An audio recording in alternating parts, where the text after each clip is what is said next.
Kisah kontrakan di belakang sekolah dasar. Kontrakan itu sudah lama tak berpenghuni, sekitar 8 bulan sampai 1 tahun lamanya. Kontrakan itu milik Pak Haji Asep, yang jauh dari kerumunan warga dan jarang sekali dilewati oleh warga sekitar. Namun kini Pak Heri, istri dan kedua anaknya menempati kontrakan Pak Haji Asep yang tepat berada di belakang sekolahan tua itu. Dan di samping sekolah itu terlihat banyak sekali pepohonan yang besar-besar. Dan lewat pepohonan itulah satu-satunya jalan akses menuju ke kontrakan itu. Tak berserang lama, Pak Heri dan keluarganya mengontrak di belakang sekolahan itu. Kini rekan kerjanya yang bernama Thoyib juga mengontrak di kontrakan Pak Haji Asep. Tak terasa sudah 1 minggu lamanya mereka mengontrak di belakang sekolahan itu, namun tidak pernah ada kejadian apapun. Suatu ketika istrinya Pak Heri mendapati kabar bahwa saudaranya yang di kampung halaman meninggal dunia. Akhirnya istrinya Pak Heri pun bergegas untuk pulang ke kampung halamannya. Namun Pak Heri tidak bisa ikut karena tepat hari itu Pak Heri mendapati jadwal lembur sampai malam bersama Thoyib. Lalu akhirnya istri Pak Heri berangkat bersama kedua anaknya, dan Pak Heri pun berangkat kerja dengan Thoyib memakai kendaraan masing-masing. Singkat cerita, Pak Heri dan Thoyib sudah waktunya untuk pulang. Namun Thoyib mendapati kerjaan tambahan. Lalu Pak Heri bergegas pulang duluan karena waktu sudah larut malam. Ketika sudah hampir sampai menuju kontrakan, Pak Heri selalu berhenti di sebuah warung yang dekat dengan pepohonan besar yang berada di samping sekolahan itu. Pak Heri pun membeli 3 batang rokok. Dan seperti biasanya, Pak Heri selalu duduk dan menghisap 1 batang rokok terlebih dahulu, sambil melihat sekitar yang begitu sepi, gelap, tidak ada penerangan jalan dan hanya sunyi yang terdengar. Tak lama sang pemilik warung pun menghampiri Pak Heri. "Pak, mau di sini aja?" tanya sang pemilik warung. "Soalnya saya mau tutup," ucap sang pemilik warung. "Oh iya Pak, ini saya juga sudah mau pulang ke kontrakan," jawab Pak Heri. Lalu Pak Heri pun menghampiri motornya. Tak seperti biasanya, motor Pak Heri susah untuk dinyalakan. Lalu sang pemilik warung menghampiri lagi Pak Heri.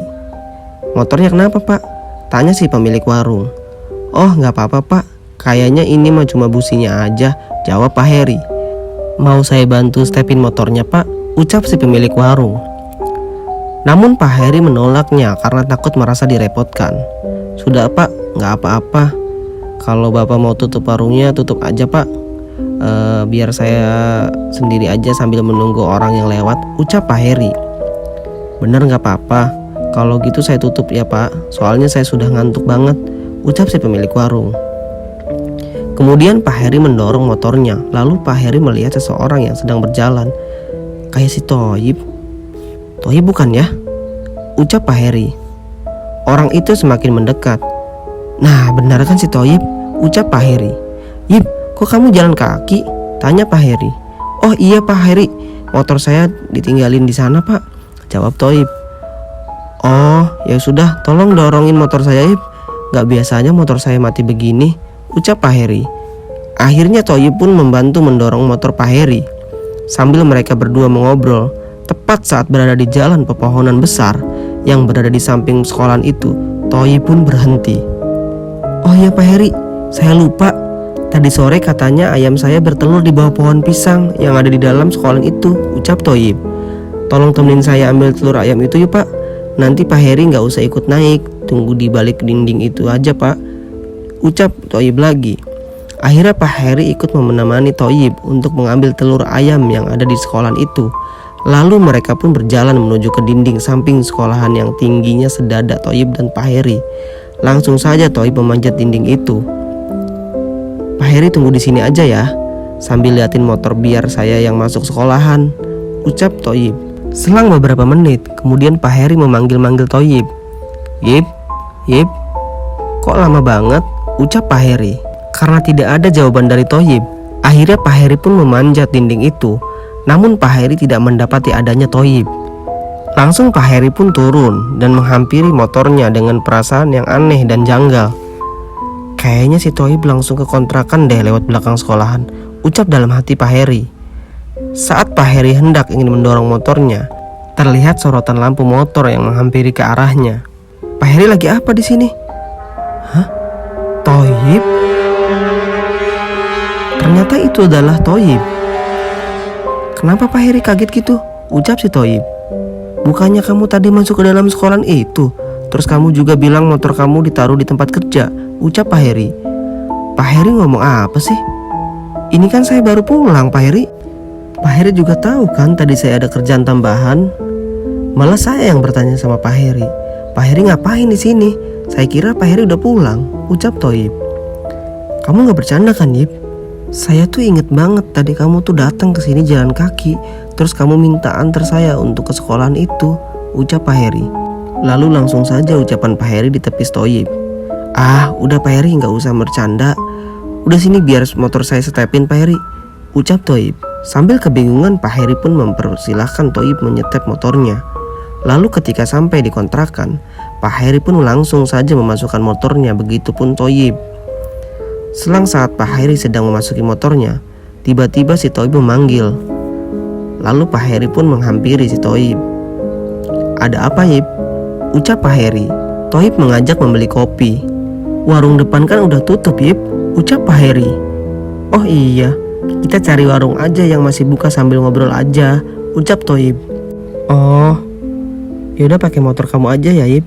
Motor sayanya kan mati, ucap Pak Heri. Udah gak usah pakai motor, Pak. Kita jalan kaki aja, hitung-hitung olahraga, balas Toyib. Akhirnya mereka berdua pun berjalan.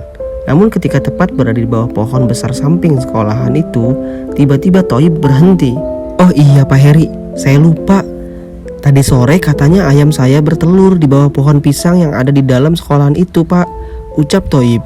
Seketika Pak Heri terkaget, langsung teringat dengan peristiwa sebelumnya. Ada apa ini? Ucap Pak Heri dalam hatinya. Ia merasa ada kejanggalan. Akhirnya Pak Heri berusaha untuk meyakinkan dirinya dan memastikan Toyib bahwa ia sebelumnya sudah mengambil telur itu. Yip, kamu itu udah ngambil tadi. Dan saya masih ingat banget kamu ngajak saya ke balik dinding itu sambil Pak Heri menunjuk ke arah dinding. Kok Pak Heri tahu saya mau ke arah situ? Pak Heri semakin merasa kebingungan bahwa ada yang aneh dalam peristiwa malam ini. Udah Pak, jangan bikin saya bingung. Mending bantuin saya aja yuk, sambil menarik tangan Pak Heri untuk menuju ke dinding itu. Lalu Pak Heri pun menuruti perkataan Toyib. Ketika tepat berada di bawah dinding itu, terjadilah percakapan yang persis seperti peristiwa sebelumnya.